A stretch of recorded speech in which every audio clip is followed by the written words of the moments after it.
believing there is one president, chosen every 4 years. Most Americans grow up believing there is one president, chosen every 4 years to lead the nation.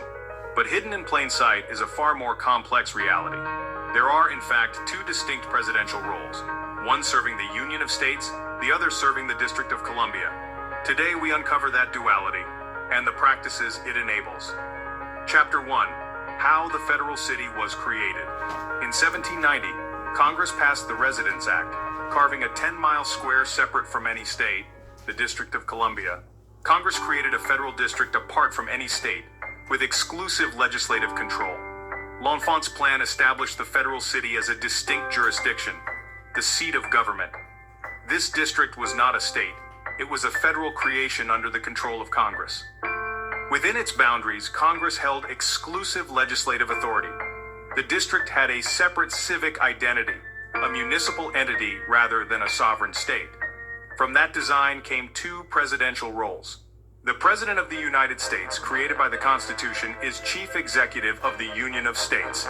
But within the district, the same title carries a municipal function, executing authority over the federal city. One title, two jurisdictions, the Republic of Sovereign States and the Congressional Corporation that is D.C. Here is a visual representation. Donald Trump, one man, two presidential roles, federal and municipal. Where the municipal side exists, corporate-style instruments and contracts can be executed under federal authority. Practically, the same person can act in both capacities, but the legal jurisdictions are distinct. That question becomes central whenever the president signs laws, orders, or contracts. Chapter 3. The 1871 Turning Point. In 1871, Congress passed the Organic Act, incorporating the district as a single municipal corporation. This placed the president in an expanded role as executive officer of a corporate entity, distinct from his constitutional role for the Union. From that point, federal law and contracts could be executed under this corporate identity. That effectively separated some federal actions from the constitutional union, tying them to the Municipal Corporation of Washington, D.C. This change set up the overlay we see now, corporate mechanisms layered onto federal governance. Chapter 4. How the overlay can deceive. When a president signs a law, under which hat is he acting? The identical title masks the legal difference.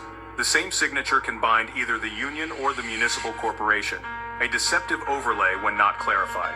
Because titles and seals appear identical, corporate jurisdiction can be presented as if it were constitutional authority. That ambiguity has allowed federal authority to creep into state affairs under corporate mechanisms. One office, two jurisdictions. The label conceals the difference. So why does this matter to everyday Americans? Courts inside the states are managed under federal administrative structures, a federal bureaucracy at work in state spaces. Taxation and debt instruments are often issued under federal corporate authorities rather than as purely constitutional acts of the sovereign states.